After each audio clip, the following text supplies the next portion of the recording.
Cette fois encore, la célébration de l'Eucharistie nous éclairera sur deux formes de prière qui sont très proches l'une de l'autre, le silence et l'adoration. À plusieurs reprises, la liturgie eucharistique fait place à ce qu'on a coutume d'appeler le silence sacré. C'est un silence qui s'impose en présence du Dieu trois fois saint. D'abord, pour nous préparer à la célébration de l'Eucharistie, avant de confesser ensemble que nous avons péché. Puis, chaque fois que le prêtre invite l'assemblée à la prière, et encore après l'écoute de la parole de Dieu pour la laisser résonner au fond de notre cœur. Et aussi après la communion, pour que le corps à corps sacramentel nourrisse le cœur à cœur de chacun avec le Seigneur et fortifie la vie de tous dans le grand corps ecclésial chargé d'annoncer au monde entier la splendeur du mystère de la foi.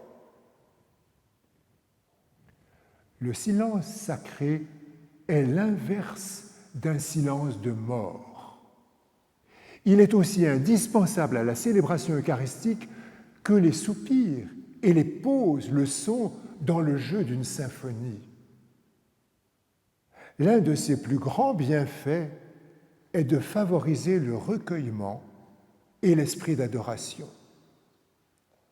On se tait devant Dieu, non pas parce qu'on n'a plus rien à lui dire, mais parce que les mots manquent pour lui dire tout ce qu'on voudrait lui dire.